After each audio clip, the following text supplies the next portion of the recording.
चिपळूण तालुक्यातील कोयना जलविद्युत संकुलन पोफळी विद्युत केंद्रातील कर्मचारी राज्यव्यापी संपात सहभागी झाले असून मागण्या मान्य होईपर्यंत संप चालू राहणार असल्याचं यावेळी सांगण्यात आलंय।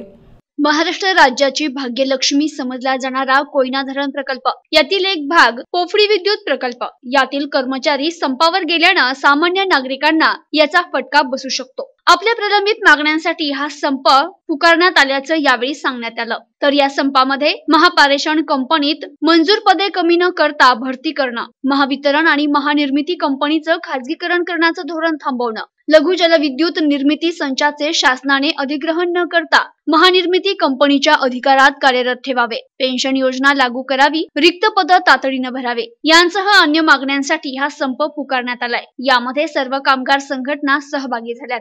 सुरेश जाधव, महाराष्ट्र राज्य वीज कामगार काँग्रेस इंटरच्या वतीने संयुक्त कृती समितीमध्ये आम्ही सहभागी आहोत। संयुक्त कृती समितीचे या 6 संघटना आहेत। या आता जो लढा देत आहे कुठल्याही वैयक्तिक कारणाशी, आमच्या कर्मचाऱ्यांच्या वैयक्तिक कारणासाठी नसून या जनसामान्य लोकांसाठी आहे। कारण आमचं हे विद्युत क्षेत्र हे सरकारच्या अनुषंगाने चालवणे येते, त्या अनुषंगाने ही वीज जनसामान्यांना मिळते, ती स्वस्तात मिळते। परंतु जेव्हा आता या शासन आणि प्रशासनाचा घाट अधिकरणाकडे झालेला आहे, जसं की फ्रँचायझीच्या माध्यमातून आत्ता कलवा, मुंब्रा, मालेगाव, धोल ह्या आम्हाला विश्वासात न घेता डिस्ट्रीब्युशनचे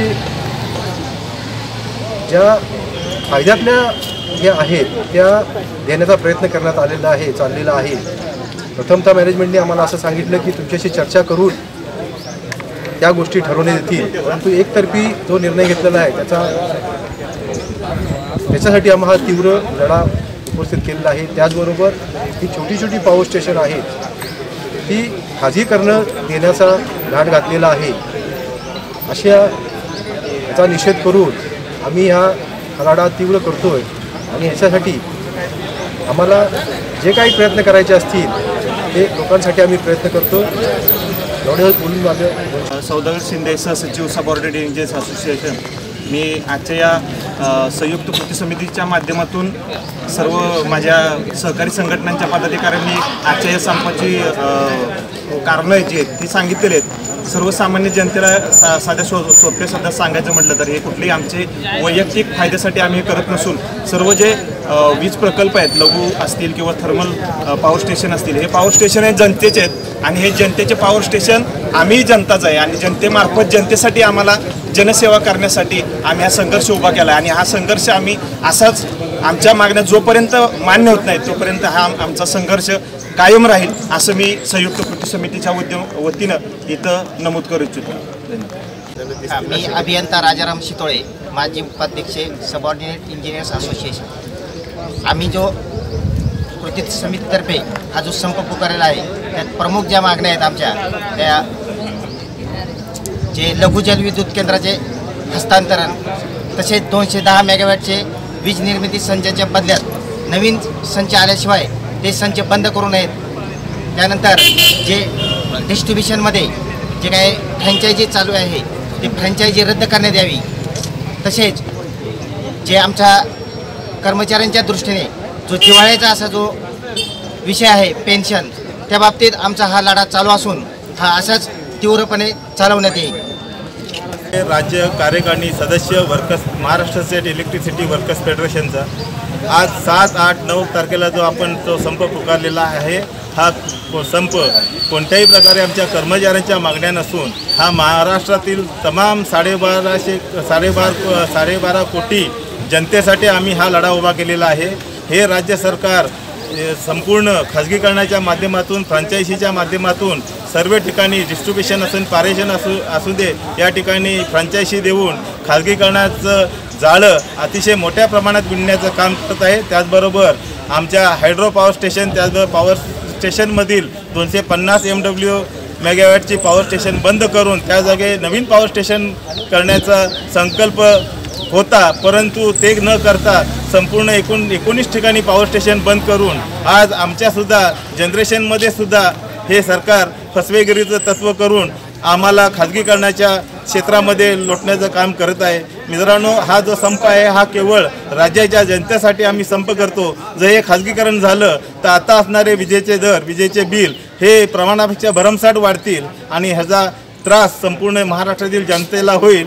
आणि 8 आणि 9 तारखेला जो देशव्यापी आम्ही संप करतोय हा केवळ राज्याचे म्हणजे केंद्रीय मंत्रिमंडळाने वचनचिठ्ठी 2018ची दुरुस्ती औद्योगिक म्हणजे वीज उद्योगातील वचनचिठ्ठी 18ची दुरुस्तीकरण करण्याचं काम जे घाट घातलं आहे त्यामध्ये संपूर्ण देशाला वेठीत धरण्याचं काम हे केंद्र सरकारच्या मार्फत होत आहे. आणि ह्यासाठी 8 आणि 9 तारखेला आमचा जो संप होणार आहे तो केवळ केंद्रामध्ये असलेल्या तमाम महाराष्ट्रातील 10 संघटना जे केंद्राला संलग्न आहेत ह्या 10 संघटनांना घेऊन केंद्र सरकारच्या विरोधात आम्ही 15 ते 18 लाख कर्मचारी हे आम्ही वीज मंडळातील कर्मचारी संपावर जाणार आहेत. त्याबरोबर बँक, पोस्ट, इतर क्षेत्रातील कंत्राटी कामगार हे सगळे संपावर जाणार आहेत. आणि हा जो संप आहे हा जनतेच्या हितासाठीचा संप आहे हे सर्व जनतेने लक्षात घेतलं पाहिजे. धन्यवाद. महाराष्ट्राच्या विविध क्षेत्रामध्ये कार्यरत संघटनापैकी कृती समितीतील 6 संघटनापैकी महाराष्ट्र इलेक्ट्रिसिटी वर्कर्स फेडरेशनचा मी राज्य संयुक्त सचिव कॉम्रेड सुरेश फरागटे या महाराष्ट्रामध्ये या वीज कर्मचाऱ्यांनी, अधिकाऱ्यांनी, अभियंत्यांनी जो काही संप पुकारलेला आहे तो कुठल्याही आर्थिक मागणीसाठी नसून कर्मचाऱ्यांच्या फायद्यासाठी नसून हा महाराष्ट्राचा वीज उद्योग महाराष्ट्रातल्या तमाम जनतेचा आणि या कर्मचाऱ्यांचा असून तो वाचावा, त्याचं खाजगीकरण होऊ नये, त्याचं विभाजन होऊ नये आणि हा कर्मचारी विस्थापित होऊ नये आणि या राज्यातल्या जनतेला स्वस्तामध्ये वीज मिळावी हीच अपेक्षा असून आणि ह्या गोष्टीसाठी ह्या 6 संघटनाच्या कृती समितीनं संपाची नोटीस दिलेली आहे. त्याचबरोबर ज्या विद्युत कायदा 2003ची दुरुस्ती चिठ्ठी 18 संसदेमध्ये जे पारित करण्याचा प्रयत्न शासनाचा चालू आहे आणि ह्या विद्युत कायद्या दुरुस्ती चिठ्ठीमुळं या महाराष्ट्रातल्या वीज उद्योगाचं किंवा देशातल्या वीज उद्योगाचं पूर्ण खाजगीकरण होणार आहे आणि अस्तित्व संपुष्टात येणार आहे. यालाच विरोध आहे आणि याच्यासाठी हा संप पुकारण्यात आलेला आहे. प्रतिनिधी मुनीर शेख, NTV न्यूज मराठी, चिपळूण, रत्नागिरी.